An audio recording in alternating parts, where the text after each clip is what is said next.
quite a long time ago, we were seeding potatoes. I'm assuming that this is where the story starts. But today, it's really cold and it's just rainy and wet, and so we decided to put our coats on. And Ainsley put this coat on, which she probably hasn't worn since that day. Yeah. And in her pocket, she found this seed potato that's sprouting. So there you go. I wonder if we wouldn't have noticed until fall if you would have had a bunch of potatoes growing. Maybe we could shove it back in there. And see what happens. That's funny. One of those days where I didn't film a thing. Sometimes that's nice. You could just have a day off. We had a great day. So the lady that works for us, she actually bought a place farther away due to just circumstances, whatever. And so she still works for us off and on, but she is moving into her own place. To a different place, and so we are helping her move. And so today we did that, and then we actually met a good friend of hers that lives there, and the last time we went, and made a deal on some calves. And so we now have the calves here, so we are officially cattle farmers. Finally today we picked those up. I might mess the names up, but I'm pretty sure it's Eliona and Marta. Well, Marta is easy enough to remember, but we have two girl calves here. One is Eliona and the other one is Marta. Eliona and Marta are finally on countryside airs. Easy, girls. Marta is this closest one? This is Marta. And the white face is Eliona. So Wes got a pen ready, right? With a crooked fence. With a what? Crooked fence. It's a crooked fence? Yep. Am I allowed to put it on camera? Is it pretty bad? Oh, I didn't notice it till after, but it's probably, I don't know, 6 inches out. One side of the next. Oh, that's terrible. How'd you manage that? Because I was holding it Just from didn't pay right up attention. close, and then when I got right away from it, I noticed it was 6 inches out. Oh, that's all right. We can always figure. I don't think the calves will care. No, we might yeah. have to add another round eventually, but... They don't jump out. Cora, what do you think? What do you think about what? The calves. I haven't seen them yet. but, Apparently their names are Eliona and Marta. No? Baruski. And it's just a gorgeous sunset, folks. I love the sunsets here. Almost every day is great. When I left this morning, this was just a soup hole. It was mud everywhere. I actually got stuck in the lady's yard here in town. Wes had to pull me out with the tractor. But now it's not too bad. Still cloud cover. But at least it's not raining anymore. Is Mama coming too? Good day, Mama. Papa, come on, Marta. Oh, we're gonna surprise her. Oh yeah. Shh, don't say anything. But we also got a gift while we were there. We've got ourselves a rabbit. And so we'll have to see what it looks like. So shh, don't say anything. Are you ready? Да. Конечно. Don't fall. Что это? Что это?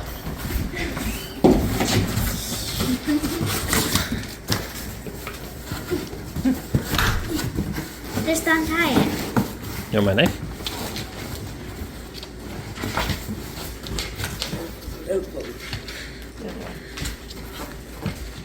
Here. We interrupt this message to give you a disclaimer. Knives can be sharp and dangerous. Please supervise your children.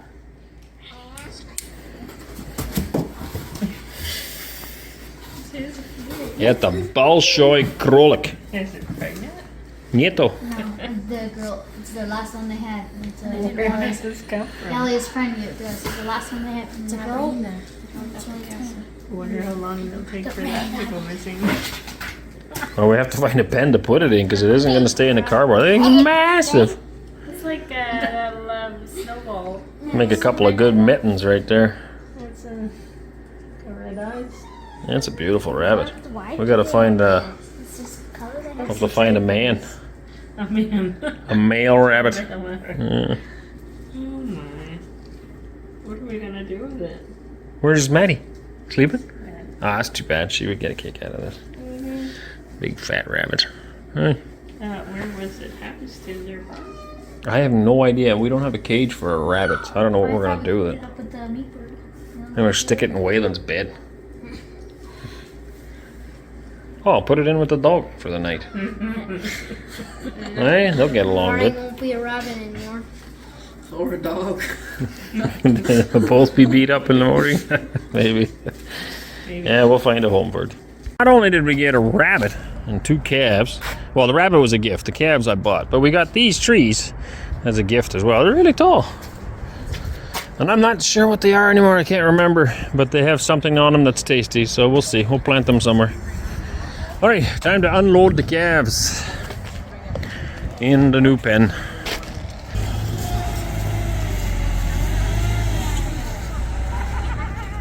Whoa! Good one.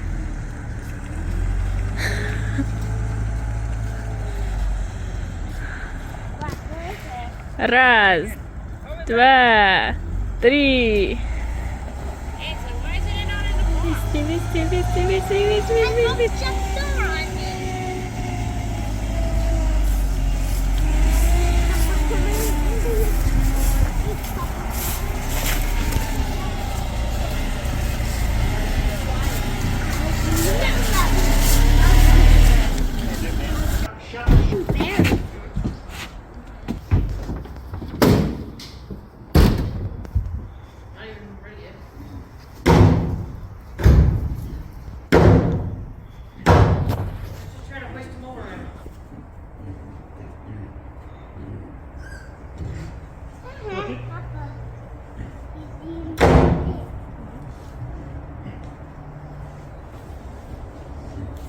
Hi, bud.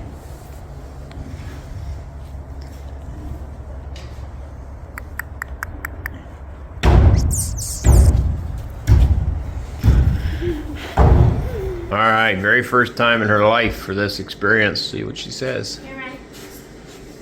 What is it? Uh-oh, that might end badly with the dog. Do you see it, Maddie? What is it? Hey, it's a rabbit. A krollik. You want to pet it? You touch it. It's nice and soft. Hey, the rabbit's nice and soft. How does that feel? Like it? Yeah. That's big. You got a little tail and some feet. Yeah. And the shark is. Jumping? Yep. They're good jumpers. Good morning, everybody. Look, we got Mama with us today. Hi. It's a lovely Sunday. We're doing nothing. Sundays are kind of a day that we do nothing. We are, well, I shouldn't say nothing. We're on the phone all morning. We had like a 3-hour phone conversation. I think that's the longest I've ever been on the phone in my life, maybe.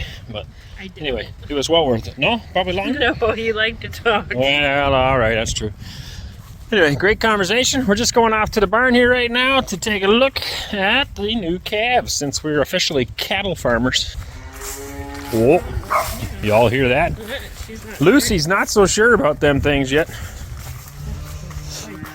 This is a box that I used to bring them home in the van. And there they be. What do you think, Lucy? Aw, aren't you cute? Hey, girls. Aren't you cute? You got some friends besides you? Hard to believe Whiteface is 2 months.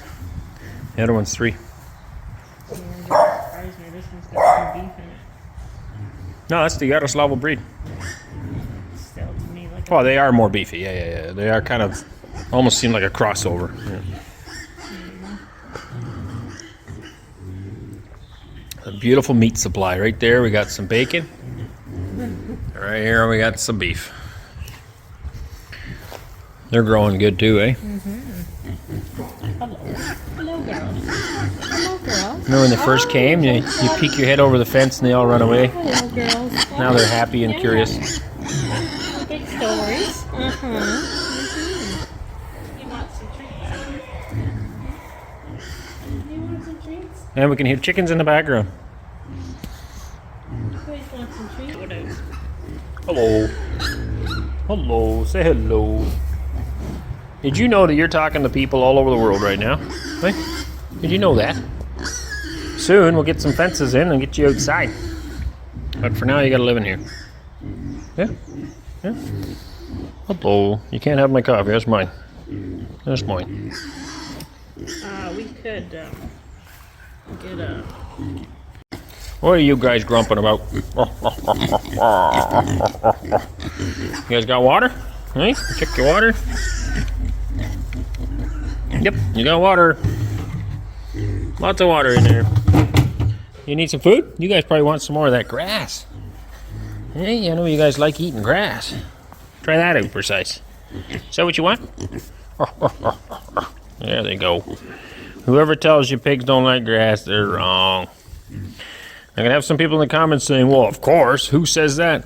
You'd be surprised how many times I've run into people that think pigs can only eat grain in a barn. They have to live in a concrete barn on a slatted floor with no bedding and only eat grain. Look at these guys. That makes for yummy bacon right there. Grass-fed. I like grass-fed piggies. Hey, you guys are happy, aren't you?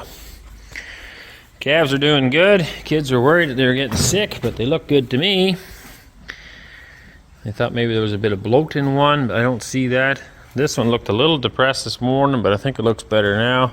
There is some telltale signs you need to look for. Tail switching is one of them. Ears up is another one. You can see both of them have ears up. A sick calf will have ears down, so that's a telltale sign. Chewing of the cud, if you know what that means. A cow has 4 stomachs. They chew food. Later on, they bring it back up, and that's called chewing their cud, because they will re-chew it. So it goes to stomach number 1. Later on, they bring it back up to the mouth. They'll chew it some more. Then go to stomach 2, 3, 4, before making it out. Okay, now if they don't eat hay, they'll end up not using all of their stomachs later on. But a cow is meant to eat hay, eat grass, and therefore has 4 stomachs in order to digest it all. You and I cannot live on grass because of that. We don't have 4 stomachs. So anyway, so that's another sign to make sure you see them eating cud or chewing their cud. Okay, breathing is important to see that they have even breathing, which they do. There's no labored breathing there. It's very even. So again, that's a sign of health. Their noses should be wet. A healthy calf will lick its nose. It should not be dry. It should be wet. So that is another telltale sign. It should be clean. There should be no filthy snot in their nose. If they have filthy snot hanging in their nose and they're not cleaning it out, again, that's a sign of poor health. Their stomach will be, if they're empty, it will be a little bit different from side to side, but otherwise they should be fairly even from side to side, normally speaking. So this is very even and balanced. If you have bloat, it will be much more predominant on one side than the other, and that is again because of 4 stomachs. The bloat typically happens only on the one side. So anyway, these are all telltale signs. And then of course the eyeballs. You can tell a lot by the eyeballs. If they're sunken in, again, it's a sign of bad calf, unhealthy. So there's no reason to believe these calves are unhealthy other than he looks extremely bored. Head is up, breathing is good, it was chewing its cud, nose is clean and wet, eyeballs look good, tail is switching. They're happy. But I'd rather my kids were overly cautious and scared and worried than not. Now this morning, this was open and there was air blowing in, and I think that was bothering the calf as a draft. Calves can't have draft. They don't like, any animals really shouldn't have a draft. So I got Waylon to close that up today, and he closed his side up as well. So they're much more protected in here now. They got lots of open, fresh air, but no draft. Now they can lay down comfortably. So tomorrow we'll get them to put some more bedding in here as well. They're laying on sand here. It's kind of harder over there though. It's clay still from backfilling, just like here. But I'll get them to throw some more straw in there, make it a bit more comfortable. They are getting some grain in their pails, and they're getting some grass here. Looks like they ate most of it. And I'm stealing a little bit for the pigs now. But all in all, they seem happy. There he is, switching his tail again. They'll do that for flies. That's why it's important for them to have a tail. Here, piggers. You guys got a taste for grass. There was a whole wheelbarrow of weeds that came from the garden. And I threw them in here this morning, and they're all gone. And they just love that. I'm definitely going to give them some more grass. It's not like they got no food, okay? There's grain here for them to eat. There's chunks of bread for them to eat. But they've got a taste for grass, and they just like it. And I think it's good for them, too. Hey, piggy? I've always liked pigs. Trouble is when they get big, they tend to get out. And they're like a bulldozer on legs. They're hard to stop. They just keep pushing. So this pen, no problem for a pig this size. But once they hit 400, 500, 600 pounds, it's pretty hard to keep them in sometimes. And I find they hit a certain size, and it doesn't matter how much food you give them, they're always hungry. They just eat and eat and eat and eat and eat. So we usually don't keep them that long. Any sows that I keep, but generally I'll do 1 litter, and then we eat the sow when she's done nursing her babies. And then I'll keep 1 of her babies as the next sow. That's kind of how we've done it for the last number of years. And I haven't decided who I'm going to keep.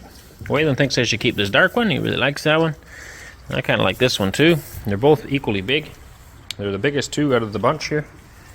So one of those 2 we'll probably keep. Maybe we'll keep 2 of them. Not sure yet. And then the rest will go in the freezer. Well, when they're bigger, not yet. And these guys as well, I might keep one. This white face one here comes from a really good cow. They both do, but this one from a better cow. I bought these both for meat, but they are both from pretty good cows, so we could potentially keep them for milk production later on. But for now, we'll just raise them and see how they do. All right, back outside again. So, going to be fencing here soon. I'm getting some prices for posts.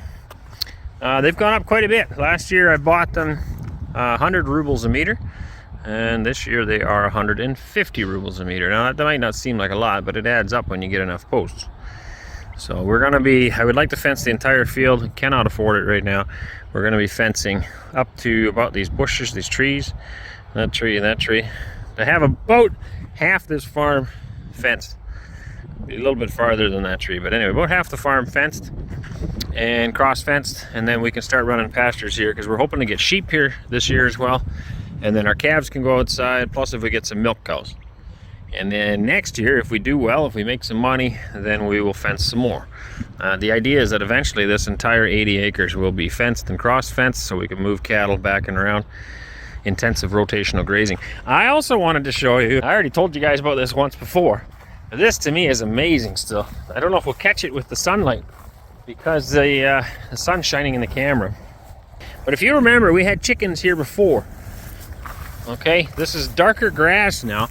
You can literally see, the sunlight's in the way maybe. You can literally see a difference, it's right here. Okay, can you tell the height difference? It is thicker and fuller, and you can clearly see the shade difference. It starts right here. I don't know if the camera picks it up or not, but I can see it. Right here's the line, and you can literally see all the way along where we've moved it is darker. So this here is about 4 sets approximately, and it is darker, thicker, and fuller. Look at this grass in here. Look how thick and rich this is, and look at over here. And that's the difference. Chicken manure. Intensive grazing for a period of time didn't kill the grass. I talked to one fella, he's like, well, that'll kill the grass. I says, no, it won't. He's like, okay, well, I don't want to argue with you. Well, look at it. Here you go. So this, we didn't do anything else to this. This is just chickens. Look how thick and full this is. Okay? Stick my foot in there to show you how thick that is. And then this foot's standing in the same stuff right over here. Chicken manure. Okay? Here's a spot. Not sure what happened there exactly. Looks like maybe somebody dumped something from the bucket there, actually. Okay, here again, you can see. I hope you can see it. Maybe if I turn around. Does that help, maybe? You can see darker and lighter right here. Again, thick and full, not so thick and full. And it's crazy how much difference there is. Now, they were here for a really long period of time, so there's a little bit more chicken manure here than typical. I like to move them a little faster. See if we can find where the smaller chicken tractors were. That'll be harder to find because they got moved twice a day, every day. So now I can't really see it as clearly. But those ones, it was there for an extended period of time. A lot of manure landed there. So pretty cool. And I think that's what we need here. And this is what happens when you repeatedly take a hay crop off. Every year you cut the hay and you sell it. And people have told me, do that here. All right, so make the number. Oh, I won't make numbers up, but the first year you're going to have a lot of bales. Next year you'll have less bales, less bales, less bales, less bales, because you are taking nutrients. Every one of these pieces of hay and grass is taking nutrients from the sun in the sky. It's taking water, right, rainfall, and it's taking nutrients out of your topsoil in order to grow this plant.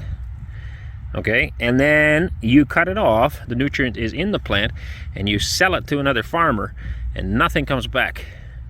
And you could go ahead and put artificial fertilizer on, but it won't do the same thing. The best thing you can do is never sell your hay. Unfortunately, sometimes us farmers need money, and that's why we do it. But the best thing you could do is cut your own hay, feed it to animals, and put the manure back on the land. Or graze animals on this land.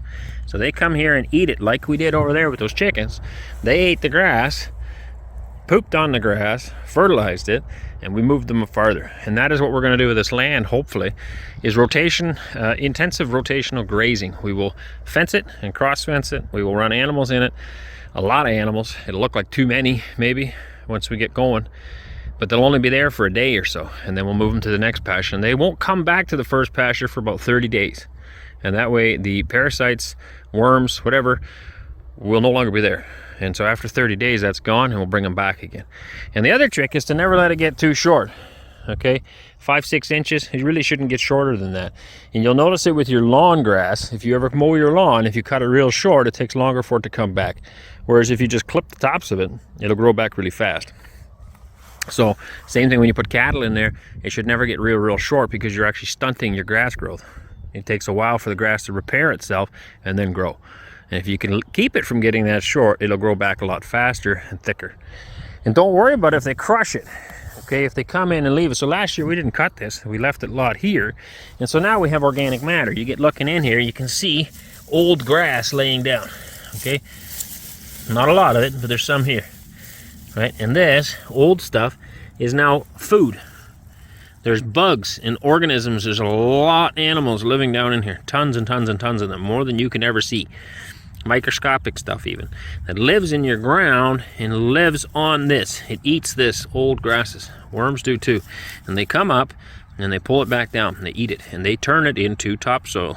And that's what gives you a good fertile soil. So again, if every year you cut the hay and you remove it and you never put anything back, you might put commercial fertilizer pellets on it, but those bugs don't live on those fertilizer pellets.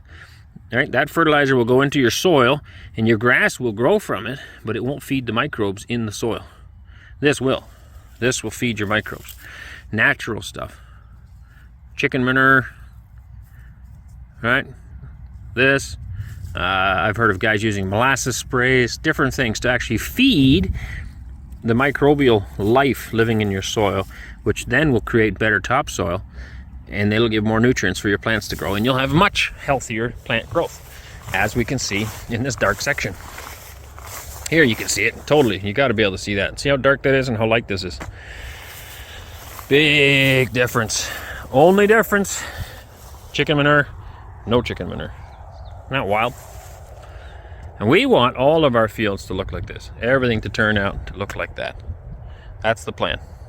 One day. And it will take years. It will take a long time for us to get to that part, but hopefully we will. Hopefully we will see that. Hopefully one day, if all goes well, one of my sons or one of our sons will be farming this land. Gotta pick up pieces once in a while here. We'll be farming this land. And in a nice, beautiful, organic, beautiful way, raising good crops, and we'll remember the difference. Maybe we'll have photos that they can look at and say, yep, this is what it used to look like, and look at it now. And there's lots of other guys out there. Greg Judy's one of them. You can look up his stuff on YouTube, man. He's revitalized some places that look real nice. I need a haircut bad. Messy. I forgot my hat. I wanted to come out and see some animals because I haven't been out all day. Been in the city, and I prefer to be out here. All right, that's it for today. We'll catch you guys in another video. I hope you enjoyed it. Please give her a thumbs up. If you're a praying person, continue to pray for us as we figure stuff out. No, we're not in an immediate need right now, but there's a lot of stuff to figure out, and it's stressful from day to day. We do believe we are providing the best life, best option for our kids. I see more and more stories coming out of Canada. More and more people are realizing and waking up that it's not getting better. It's not going to get repaired. The leadership is continuing to destroy the country. And more people are looking for other options. And this is the option we chose. I'm not saying it's the only option, but it's the option we chose. We believe it's a good option. It's not always easy, but staying in Canada isn't easy either. And if I'm right, it'll be a whole lot harder in 5-10 years than it is today. And so I'd rather face the difficulties here today than be stuck in Canada in 5 years facing those difficulties. So anyway, continue to pray for us and also other people. There's lots of traditional Christian-minded people all over the world who are going to be facing the same problems, and I urge you to pray for all of them.